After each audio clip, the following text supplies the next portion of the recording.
Hello friends and welcome to another video. इस video के अंदर हमने टाइप मॉडिफायर्स को डिस्कस करना है।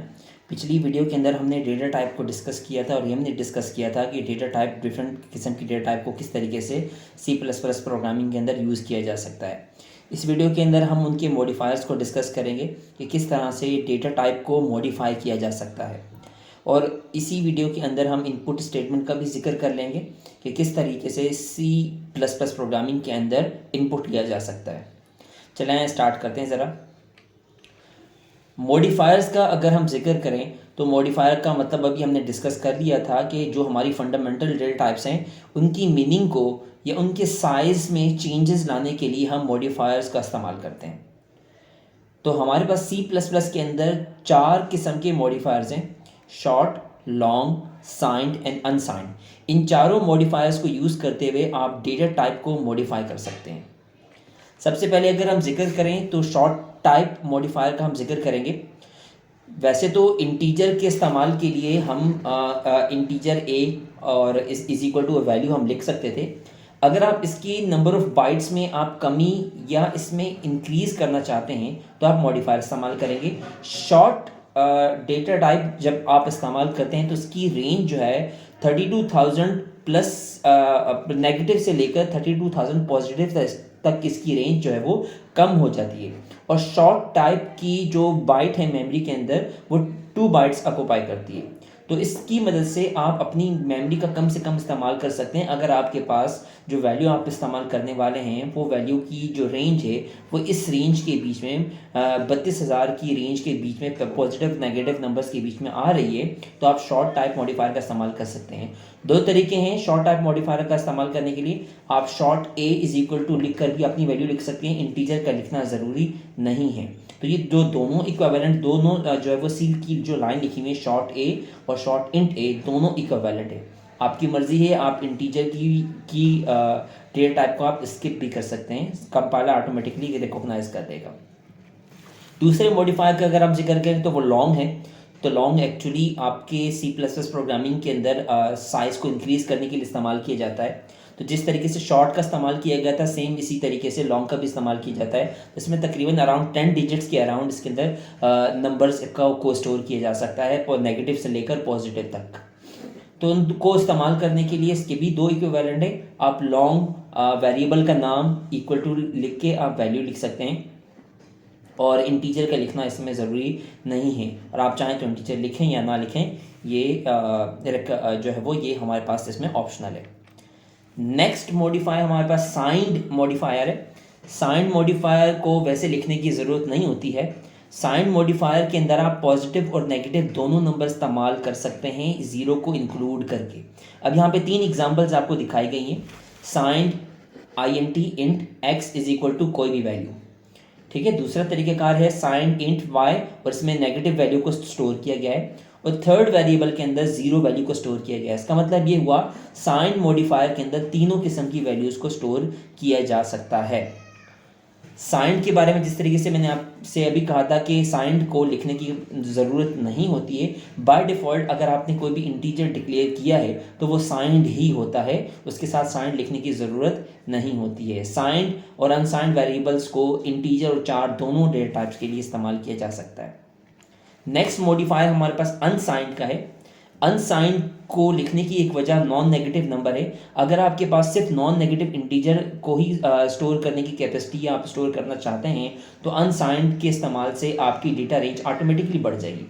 अब ज़रा अगर अज्यूम करें कि अगर आपके पास डेटा स्टोरिंग की कैपेसिटी -10 से लेकर +10 तक है तो अराउंड ये तकरीबन 20 नंबर्स बनते हैं, और ज़ीरो को मिला दें तो ये तकरीबन 21 नंबर्स बनते हैं। तो अगर आप सिर्फ और सिर्फ ज़ीरो से स्टार्ट करेंगे और नेगेटिव नंबर स्टोर नहीं करेंगे तो 10 की बजाय आप 20 तक जा सकते हैं। तो ये एक वजह है अनसाइंड को इस्तेमाल करने की कि अनसाइंड की मदद से सिर्फ और सिर्फ नॉन नेगेटिव नंबर स्टोर किए जा सकते हैं और आपकी डेटा रेंज ऑटोमेटिकली बढ़ जाती है। तो ये हमारे पास कुछ तरह के मॉडिफायर्स थे। 4 मॉडिफायर्स का भी हमने जिक्र किया है, और अब हम इनको C++ प्रोग्रामिंग के अंदर प्रैक्टिकली इस्तेमाल करके देखते हैं।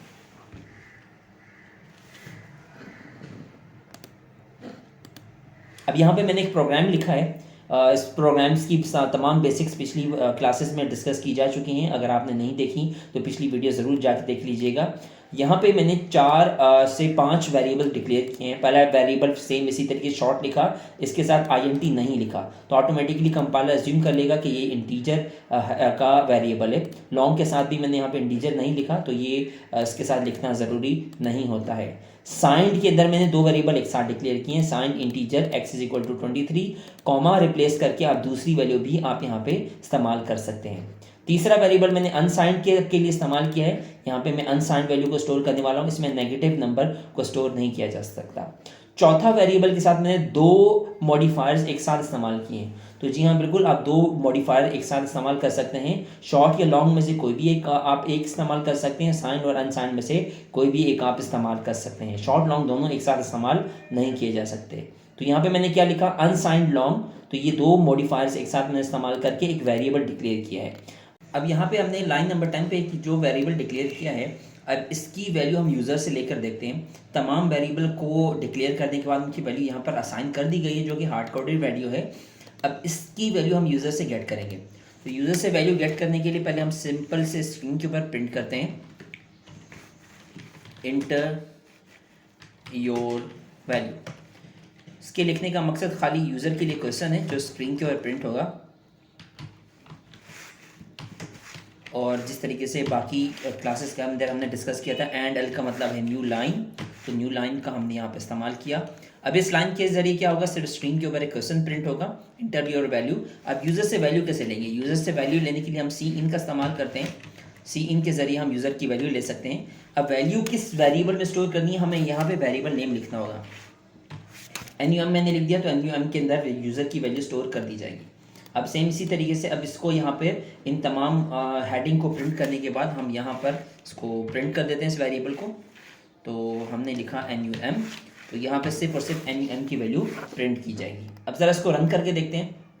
प्रोग्राम को अभी हमने चलाया है,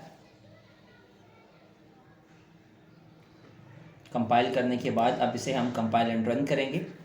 अच्छा, यहाँ पर देखिए इंटर योर वैल्यू के बाद स्क्रीन के ऊपर कर्सर ब्लिंक कर रहा है, कर्सर ब्लिंक कर रहा है सी इन फंक्शन की वजह से, ताकि आप यहाँ पर अपनी वैल्यू इंटर करेंगे। जो भी मैं वैल्यू इंटर करूँगा वो NUM के अंदर स्टोर कर दी जाएगी, और उसके बाद फिर लाइन नंबर 18 के ऊपर मैं इसे प्रिंट कर रहा हूँ। तो ज़रा यहाँ पे वैल्यू इंटर करके देखते हैं। मैंने यहाँ पे 56 वैल्यू इंटर की है और इंटर प्रेस किया।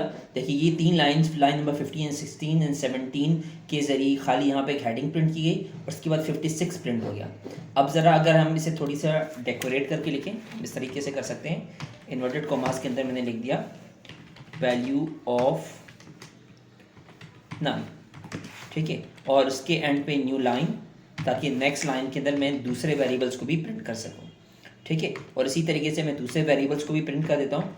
कॉपी करके मैंने यहाँ पे पेस्ट कर दिया वैल्यू ऑफ शॉर्ट ए। तो यहाँ पे हम वेरिएबल प्रिंट करने की जगह पे हम यहाँ पे वेरिएबल का लिख देते हैं, वेरिएबल का आइडेंटिफायर लिख देते हैं। सेम इसी तरीके से एक और वेरिएबल को कोई भी हम प्रिंट कर देते हैं। हम यहाँ पर एक्स वेरिएबल को प्रिंट करने जा रहे हैं, तो हम यहाँ पे लिख देते हैं वैल्यू ऑफ साइंड एक्स, ठीक है। तो हम यहाँ पे एक्स वेरिएबल का इस्तेमाल कर लिया। तो अब ज़रा से कंपाइल एंड रन करके देखते हैं। इंटर योर वैल्यू, मुझसे खाली NUM की वैल्यू मांगी जा रही है, बाकी वैल्यूज़ मैं ऑलरेडी इंटर कर चुका हूँ। तो मैं यहाँ पे कोई भी एक रैंडम वैल्यू इंटर की 34।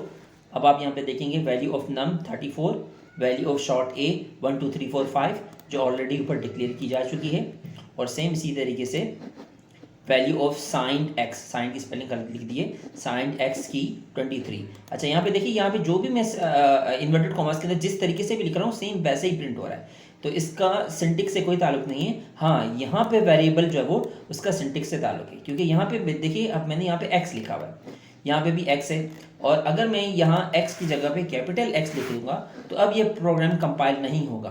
तो ये मैं ज़रा पहले वाले प्रोग्राम को बंद करके अब ज़रा दोबारा से रन करके देखता हूँ। अब यहाँ पे देखिएगा ये मेरा एक सिंटेक्स एरर आ रहा है। सिंटेक्स एरर की वजह ये कि ये वेरिएबल पहचान में नहीं आ रहा, और यहाँ पे लिखा हुआ है x variable is not declared capital x, क्योंकि मैंने यहाँ पे स्मॉल एक्स किया था।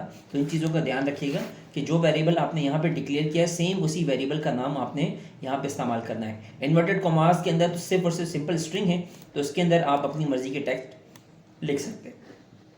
अब ज़रा चला के देखते हैं। ठीक है, तो यहाँ पे मैंने वैल्यू एंटर की और वैल्यू मेरे पास प्रिंट हो गई। ठीक है, इस वीडियो के लिए इतना ही। इंशाल्लाह नेक्स्ट वीडियो में मिलेंगे और नेक्स्ट वीडियो में मज़ीद कुछ टॉपिक को डिस्कस करेंगे। तब तक के लिए अल्लाह हाफ़िज़।